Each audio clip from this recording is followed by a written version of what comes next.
Today we continue this series on a biblical understanding of the interaction between the church and the state.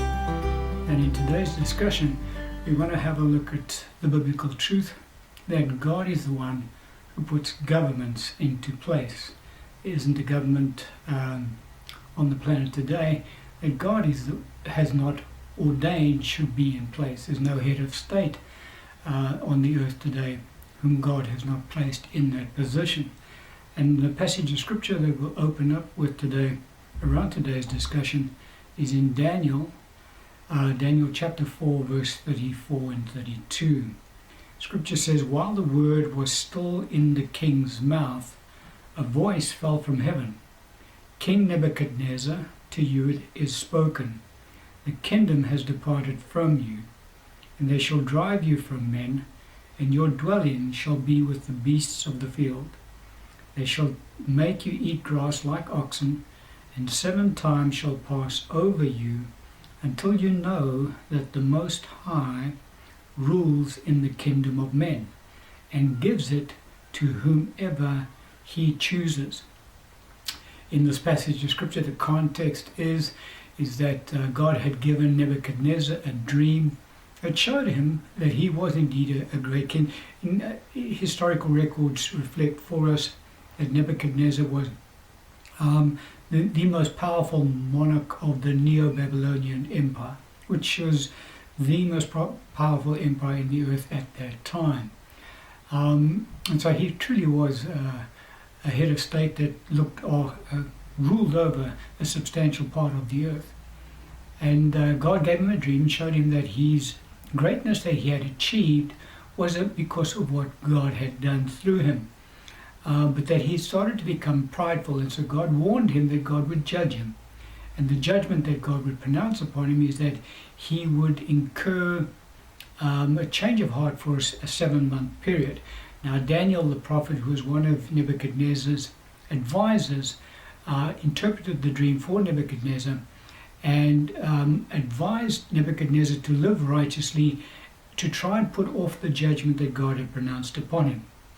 Nebuchadnezzar took his advice, and for about a year things went normally. However, at the end of that year period, Nebuchadnezzar once again became prideful and began to describe to others just how great a kingdom he had created, and he ascribed his greatness to his own prowess. Now, the moment that he did that, that's when this passage of scripture is recorded in the Bible. The angel pronounced judgment on him straight away. And what happened is he actually lost his mind. He became like an animal.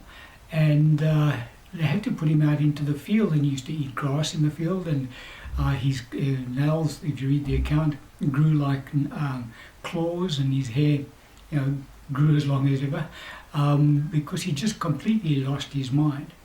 At the end of that 7-month period, his understanding returned to him, and he acknowledged, "God, you're the one who has raised me up, and in fact you are the one who governs the affairs of mankind." Now when that happened, God restored him to his kingdom, and his reign continued thereafter. And so we see this in scripture account given to us just to highlight the truth to us that God is the one who raises up leaders of nations, and God decides what a nation's greatness will be. We've seen already that God is the one who decides when a nation begins and when a nation ends. God decides when a nation's borders will be increased and when that nation's borders will be diminished. In the same manner, God is the one who decides who will govern the various nations of the earth and what forms of government they will have. In all of these aspects, the sovereignty of God reigns supreme. Now, I know that mankind does have a free will, but God knows how to influence the free will of mankind so that his purposes are ultimately carried out in the earth. But when it comes to the governments of the earth and the heads of state, God is the one who puts them in place. It's simple as that. The Apostle Paul taught on the same subject. We picked it up in Romans chapter 13, verse 1. He said, "Let every soul be subject to the governing authorities, for there is no authority except from God, and the authorities that exist are appointed by God." So there's two truths that we pick up in this passage of Scripture. One of them is that there is no authority except from God. Now, what that really means is that God decides on what forms of government a nation will get, whether it be a democracy or dictatorship, no matter what. There are many different forms of government in the earth today. And then God is the one who appoints the authority. So every single head of state in the earth today is appointed by God. Every devolved form of government is appointed by God as well. So that principle goes all the way down the line to governors, to mayors, to councillors, etc., etc. All of them are appointed by God. And so what we see is that a nation gets the government it deserves. What you will find, because there are a lot of very corrupt governments in the earth today, and what you will find is that when you see a very corrupt government, by and large the majority of the citizens of that nation will themselves be corrupt. Whereas in another nation, if the majority of the citizens of that nation are a high moral standing, they will get a government that reflects that. And the government will also reflect a high moral standing in the way that they govern that nation. And so every nation does get the government that it deserves. Now, not everybody in the nation deserves the government that they get, because there are obviously, in corrupt nations, there are some very morally upright citizens. There are some righteous people there as well, obviously. And so they don't deserve a corrupt government. But God takes care of them in that environment. But the nation as a whole will always get the government they deserve. So that's a concept we need to understand. A lot of Christians struggle with that concept because they look at corrupt governments and they say, well, why did God put a corrupt government in place? Well, again, as I say, if you go look at the citizens of the nation, you will find the majority fit into that category, and so they in turn get the government that they deserve. That's one of the ways that God governs the nations of the world. Now, another passage of Scripture that just shows us how God does put in place who in fact will govern over the nations is in Romans chapter 9, verse 17 and 18. Scripture says, "For the Scripture says to the Pharaoh, for this very purpose I have raised you up, that I may show my power in you, and that my name may be declared in all the earth. Therefore he has mercy on whom he wills, and whom he wills he hardens." And so very clearly in this passage we see that God is the one who appointed Pharaoh to reign over Egypt at that time. Why? Because God had a very specific purpose for Pharaoh at that particular time. And so the truth in Scripture is very plain about the fact that every single head of state is appointed by God. Now, we'll concentrate obviously in the series on heads of state, but whatever we discuss with regards to a head of state can be taken all the way down to every level of government in a nation. But God is the one who places every head of state in place in a nation, and the transition of power from one head of state to another is orchestrated by God as well. And so you do have in the earth today, you have democracies, and so every number of years those nations hold elections and a new head of state is appointed or elected to office. Now, each one of those election outcomes are preordained by God. God is the one who decides. There is no head of state appointed in the earth today that is appointed by mankind, and God now has to work around that person. Not at all. God decides who gets elected and who wins elections. And so that's something we need to understand. Now, it doesn't mean that as Christians we don't vote and we don't pray. We do, and we'll deal with that as we get into the series. But the point is very plain. God determines who is going to win the election, and that's predetermined before time even begins. All of God's creation is predestined, but we're not going to get into that in any kind of depth. With regards to dictatorships, they have normally a succession that takes place. When the dictator dies, somebody else takes over, or when he gets too old to rule over the nation, somebody else is appointed to take over. But every one of those appointments are orchestrated by God. God decides who will head up a nation state. Now, most transitions of power take place peacefully in the earth. However, there are nations in which transition of power take place in a more violent manner, such as a coup d'etat. But even in those instances, God is the one who orchestrates the transition and who will take rulership over from the person who is violently overthrown. And one of the accounts we can pick up in Scripture is in 2 Kings chapter 9, verse 1 through to 37. You can read the account.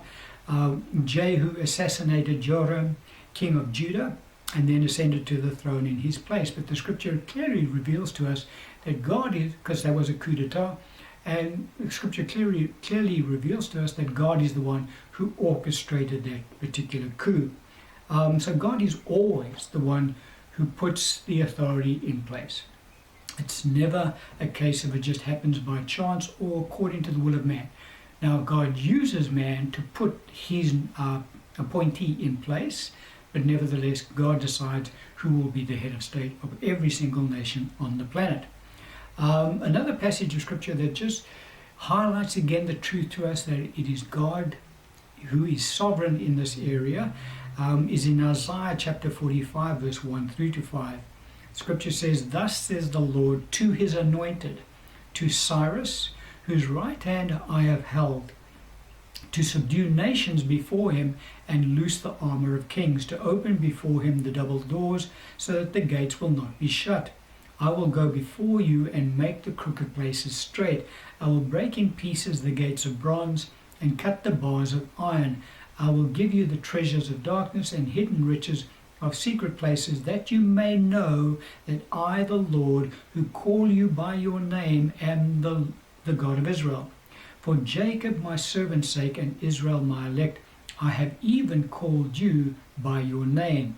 I have named you, though you have not known me. I am the Lord, and there is no other. There is no other God besides me. I will gird you, though you have not known me." And so God again just reveals the very simple truth to us that God appoints heads of state. Here we have a case where God is prophesying through his prophet Isaiah about a Gentile king who had not even yet been born. This prophecy was given roughly about 100 years before Cyrus ascended to the throne of the kingdom of Persia. Now, God says to Cyrus, before he's born, what his name was going to be. And God tells Cyrus what he's going to do, that he's going to raise him up, he's going to be this great king. And God tells us in this passage, and we're speaking to Cyrus prophetically, that God is doing all of this even though Cyrus didn't even know God. And so here we see God raising up a Gentile king of over a Gentile nation, and that Gentile king doesn't even know God, and yet God is the one who's put him in his position of authority as the head of that state. Very often in Scripture we see accounts like that. God referred to King Nebuchadnezzar as his servant. He refers to the king of Assyria as his servant, time and time again, because they all are servants of God anyway. Which brings us to another truth that we need to understand around heads of state. And we pick up in this passage of Scripture, Romans chapter 13, verse 1 to 6. The Apostle Paul writing, he says, "Let every soul be subject to the governing authorities, for there is no authority except from God, and the authorities that exist are appointed by God. Therefore, whoever resists the authority resists the ordinances of God, and those who resist will bring judgment on themselves. For rulers are not a terror to good works, but to evil. Do you want to be unafraid of the authority? Do what is good, and you will have praise from the same. For he is God's minister to you for good. But if you do evil, be afraid, for he does not bear the sword in vain. For he is God's minister, an avenger to execute wrath on him who practices evil. Therefore you must be subject, not only because of wrath, but also for conscience sake. Because of this you also pay taxes, for they are God's ministers, attending continually to this very thing." And so we see in this passage of Scripture, the Apostle Paul reveals the truth to us that heads of state are in fact ministers of God. And so God appoints them for a specific purpose in the earth. Now, one of those purposes is that they're meant to govern their nations accordingly to God's principles. We'll look at that in more depth as we get into the series. And God thus holds them accountable as his ministers. And so each one of these heads of state throughout the ages will appear before God on their day of judgment, and they will have to give an account to him as to how they represented him to their nations as his ministers. Because, as we'll see, even though God does appoint corrupt people to government positions, he still holds them accountable for the way they govern their nations. And so they will each one be held to account on their day of judgment. Now, it doesn't mean that a Gentile head of state who doesn't know God, like Cyrus for argument's sake, although he did become a believer, if they govern their nations well, will then attain to salvation. Not at all. All it means, because salvation still has to come through our Lord Jesus Christ. Everybody has to believe in order to be saved. And so you do get moral heads of state to govern their nations relatively well. So what will happen on their day of judgment? Well, on their day of judgment, they will receive a lesser degree of condemnation than others around them. Why? Because they have done a relatively good job in what they did on the earth. Nevertheless, they still remain unsaved. Our Lord spoke around the concept when he said that on the day of judgment, some cities, it will be more tolerable for them than others, based on the degree of wickedness they walked in the earth. So that's just an aside. With regards to, you do get obviously believing heads of state. When they get judged, they will also be judged and have to give an account to God as to how they governed the nations that he placed them over. And so their rewards on their day of judgment will be given to them based on their degree of faithfulness in serving the nation as God's minister over that nation. But very clearly we see from this passage of scripture that heads of state are in fact God's ministers in the earth. It's one of the reasons why we shouldn't be speaking derogatory making derogatory comments about heads of state. Why? Because they are God's ministers. And so in turn what we're doing is we are blaspheming the name of the Lord. But we'll touch on that in a bit more depth in the series as well. But those are the points that we wanted to go through and discuss today, just around the fact that with regards to heads of state, God is sovereign. He appoints all of them. And there are these various parameters we can look at as we've discussed thus far around why it is that God appoints certain heads of state in the earth. But we'll end the discussion on that one.